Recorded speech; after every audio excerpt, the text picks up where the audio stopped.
television interview with the widow of John F. Kennedy's accused assassin, Lee Harvey Oswald, Marina Oswald. Marina Oswald, a hard copy world exclusive. Tempted by war. From Dallas, Texas, good evening. I'm Barry Nolan. Not far from where I'm standing, the course of history was changed forever. With the squeeze of a trigger, Camelot was over and President John F. Kennedy was dead. It is an event which affected us all, including the woman you're about to meet tonight. For the first time ever in a serious sit-down interview, Marina Oswald, the wife of the alleged assassin, talks to the public. She's probably not what you expected, but she does have one thing in common with us all, that terrible memory. Where were you when you heard the news? Here's Mrs. Kennedy, the First Lady, stepping from the plane, wearing a bright pink suit with a dark fur collar and a matching pink hat. On the morning of Friday, November 22nd, Marina Oswald, a young Russian immigrant, sat with her two babies in Irving, Texas, and excitedly watched the arrival of America's president. When her friend, Ruth Payne, came home, Marina shared her enthusiasm and then went to her bedroom to get dressed. 12:30 p.m., the fateful moment. Ruth runs to tell Marina that the president has been shot. The attack, they said, came from the Texas School Book Depository, the building where Marina's husband, Lee Harvey Oswald, worked. Marina was worried. The previous spring, her husband had told her that he had shot at a local political figure. Marina and Lee had a bitter argument. My face flashed, and I didn't want Ruth to witness that. So in order to compose myself, I just ran outside, and I was just saying, please don't be, late. That's just a mistake of somewhat. Fearing the worst and knowing her husband had a rifle, Marina ran to the garage to see if the gun was still there. She breathed a sigh of relief. The blanket in which it had been wrapped seemed undisturbed. The blanket was there, so I kind of had a little bit of peace for that moment. Right. But when the police arrived, I kind of felt that's it. You went to the garage again? No, so they asked me a question. He Yeah. says, is your husband possess, rifle? And I was very embarrassed to admit this in front of Ruth Payne, that she gave us shelter and I harbor such a weapon. Yeah. And I said yes, and that was embarrassing awful. So we went to the garage, I think. Then, the moment of truth. A policeman picked up the blanket which had wrapped the rifle. The blanket sagged. Marina knew the gun was missing. The blanket was empty, and it was, I cannot describe the feeling. It was overwhelmingly shocking to think of what a horrible crime my husband might commit. These people have given me a hearing without legal representation or anything. You shoot the president? I didn't shoot anybody, no, sir. This was a very bad surprise for me. At breakfast time on that Friday, the biggest concern for 22-year-old Marina Oswald was taking care of her two kids here in this house in Irving, Texas, and dealing with a difficult new marriage.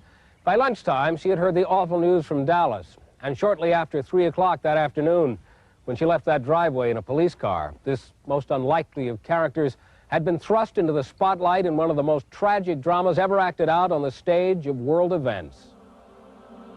A presidential commission headed by Chief Justice Earl Warren concluded that Oswald did it and did it alone. The name Oswald was permanently inscribed in history books. Killer, madman, Marxist. Marina, barely speaking English, just 22 years old, mother of two babies, became widow of presidential assassin. She knew Lee had a rifle, that he often behaved secretively, and based on the official evidence presented to her, Marina believed her husband was guilty. For years, she tried to fade into anonymity, rejecting various conspiracy theories. But now, with new information surfacing, Marina has changed her opinion completely. She's not only open to new theories, she's become convinced that her husband was framed. In her first full television interview, she speaks with Best Evidence author David Lifton. She re-examines her life with Lee Harvey Oswald. Marina's story began in war-torn Russia. She lost her mother at a young age, and her stepfather rejected her. But she was well-read, and when she came of age, she enrolled in a pharmacy school. At 17, she moved to Minsk to live with a beloved aunt and her uncle, Colonel Ilya Prusakov, colonel of the MVD, the equivalent of our FBI.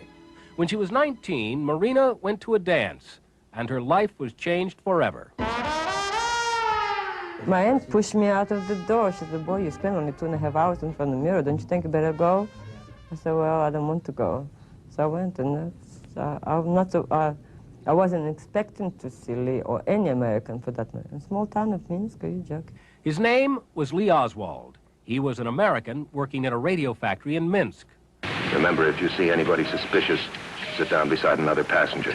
The little boy who loved adventure, international intrigue, and spy stories became the ex-Marine who traveled from Fort Worth to Moscow and said he wanted to live in Russia for the rest of his life. This was the man Marina met at the dance, whom she married 6 weeks later, who announced just weeks afterwards that he wanted to return to the United States with his bride. I compromised my relatives' position and their well-being, choosing to go with my husband. I don't care what country that would have been. I didn't choose America for political reasons either. I married American because it was flattering that foreigners pay attention at me, and I thought so much of myself then. Meanwhile, in the United States, Kennedy was president. By the time Lee and Marina were granted exit visas from the Soviet Union, JFK had reached the midpoint of his 1,000 days. Within 4 months of his return to the U.S., Oswald is settled in Dallas and working in a photo lab that does government work. While Marina is tending to her baby, Lee is spending a great deal of time reading. There is also another side of Lee. He corresponds with 4 left-wing groups, including the Communist Party and Fair Play for Cuba Committee. Then, in March 1963, Lee orders a gun. April 10th, 1963, Marina's fears become reality. That night, he tells Marina that he used the rifle to shoot at retired General Edwin Walker, a prominent right-winger. We have argument right away. How dare you to take in your hands to take somebody's life? So he told me, he said, you don't know anything about politics and he's no good man. I said, that doesn't make any difference at all. And I told him if Hitler, no, he said to his excuse, he said, what would you say? Would that be honorable then if somebody killed Hitler? How many millions of lives will be saved? Yeah. Well, you cannot argue with that, but I tell him this is not the same situation. If you don't like somebody's political stand, you go through natural process of debating or changing the systems or persuading the people to look my theory is better and things like that, the peaceful way. After the Walker incident, Lee took Marina to New Orleans, where he spent time handing out leaflets for the Fair Play for Cuba Committee. He got in a fight, got arrested, and made the news. And are you a Marxist? Well, I have studied Marxist philosophy, yes, sir, and also other philosophers. But are you a Marxist? I think you did admit on an earlier radio interview that you consider yourself a Marxist. Oh, I would very definitely say that I am a Marxist. That is correct. But that does not mean, however, I'm a communist. With Lee, it was always that emotional seesaw. You know, we do this and we go there. And just, I never knew what tomorrow will bring. One of the things that annoyed Marina about Lee Harvey Oswald was what she called his little boy games, his penchant for secrecy. For instance, during the last few weeks of his life, he lived here in this rooming house, and quite by accident, Marina discovered he was living here under an assumed name, O.H. Lee. But on Thursday, November 21st, the night before the assassination, Oswald's room here remained empty all night long. I didn't shoot anybody, sir. I haven't been told what I'm here for. Marina lives with the guilt of a widow who long ago condemned her husband as assassin, and now believes he was wronged.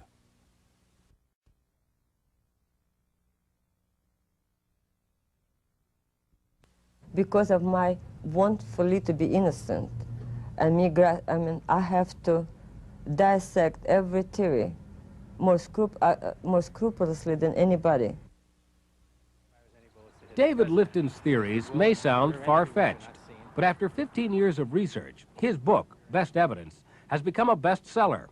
His conclusions: the body was altered, the autopsy was faked, the gun was not the murder weapon. Lee Harvey Oswald was framed as part of a sophisticated covert operation. Marina has become more receptive to research because, from her personal experience, another fact never seemed to fit. I never could comprehend. In my mind, I cannot ever put Lee against Kennedy. That never makes sense to me. Now, That's why I so desperately try to find in this theory or this theory, Yeah. what's the reason? It had to be something else. Marina talks of the sadness Lee experienced when Jackie Kennedy had a miscarriage. How much sympathy he had for the family. He always bragged about how, what a young and vivacious president America had, that not all fuddy, you know, fuddy-duddies like in Russia. So he was really boasting about the country, the system, and John Kennedy. With all clean conscience, I can say, yes, he adored John Kennedy. Adored Kennedy? But on Thursday, November 21st, the night before the assassination, another mystery. Marina and Ruth returned home to find Lee has paid an unexpected visit. As he folded diapers with Marina, he seemed particularly non-responsive to her interest in Kennedy's visit. Likewise, when Ruth Payne bubbled about the event, "Ah, yes." a phrase common to him. That afternoon, he played with his children, seeming to savor every moment. When he left the next morning, he left Marina money to buy what she wanted. He removed his wedding ring, and he appears to have taken his rifle.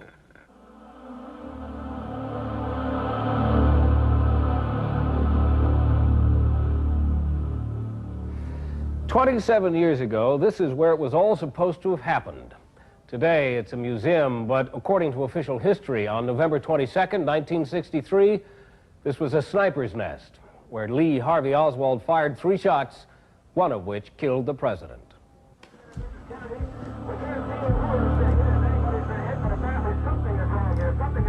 Within a minute, a police officer confronted Oswald with a drawn gun. He was not on the 6th floor where the rifle was found, but in the 2nd floor cafeteria, where he was having a Coke. You have been. Nobody said what? Sir? You have been. Nobody said what? Okay, man, I ain't hear you. Okay. What did you do in Russia? Almost 3 decades later, there is strong evidence to support the case that Oswald did not fire the fatal shot, but we never did get to hear his side of the story. 2 days after the Kennedy assassination, Marina's husband was murdered by Jack Ruby on national television. The hatred against Oswald was such that a priest could not be found to officiate at the funeral. Reporters served as pallbearers. In the end, it was just Lee's mother and brother, Marina, and the 2 babies. Well, how do you explain when someone says, "How could you have married an assassin"? Have you been asked? Well, oh yes. You don't marry assassin. You know, if you go to prison, choose assassin, that marry an assassin. You marry the man, good or bad, and if he become good or assassin or whatever, that's not the person. You arrive to it later. Because of her own experience during the Walker episode and the official version of the shooting, first from the police, later from the FBI, finally from the Warren Commission, Marina was persuaded that her husband was guilty.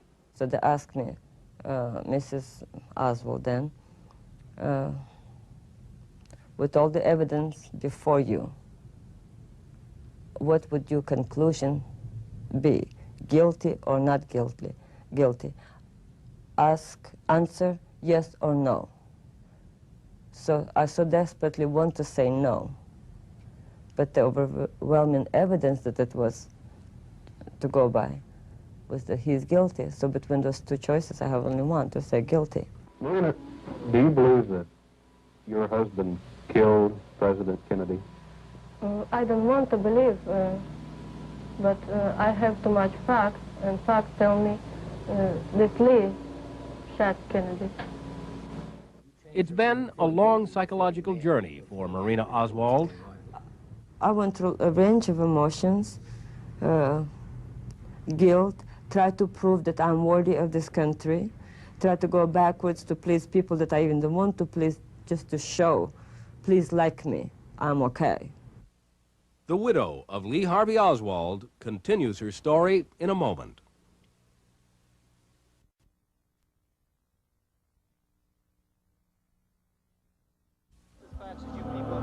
I emphatically deny these charges. I believe the evidence exists right now to prove that he is not guilty of the crime he was accused of. For example, I cannot paint a picture of Lee as a wonderful man, as an innocent bystander who simply was accused of. He did not paint this kind of picture, and I'm not going to make it any different. How tough was it for Marina Oswald to come around to the preferred belief that her husband's innocent? I think it's been very difficult for her because she knows that she wants to believe that, and she guards against herself overcompensating, so to speak, in that direction. She is concerned that she has a natural bias, and so she tries to be objective. I didn't shoot anybody, no, sir. Because of my want for Lee to be innocent, and I have to dissect every theory more scrupulously than anybody. Also, because I don't want to make a fool out of myself to begin with. Right. So I want to deal only with evidence that will withstand the time. You learn to live with, not without the guilt, but you shed because you are actually, many times, but I also angry at him. He left me to swim in that dirty water that I don't think I deserve it. So many times I question, did he use me as well? Well, did he really care for me at all? Marina has come a long way from the 22-year-old widow. She lives in a secluded area of Texas, has remarried, and has a third child. I'm very blessed with my children. And so this is my contribution to society. I think every mother who raised good children should be proud of them. So America wasn't deprived or should be burdened with me of my children. But not a day passes when Marina does not think of November 22nd, 1963. I feel like a hunchback. You know, that something was trapped in me and I cannot get rid of it. I want to know the truth. I want to know the whole truth. I want to know what happened to me. She still tries to reconcile the conflicting faces of Oswald, the studious, intellectual young man who liked to discuss politics and adored President Kennedy, and the image of Oswald, the murderer of a beloved president. If Lee could come back, what would you say? Then I would ask, did you do it or not? Because at that time, when I started questioning, I already was debating, did you do it or not? I want to be certain from him. But now I think we'll ask you, who are you? Years later, Marina looks back and tries to evaluate her life and the man she met at the dance. You take chances with any man. You can know a man for 8 years or 10 years, and when you married, it could be an entirely different person. Well, did you love Lee Harvey Oswald? Of course.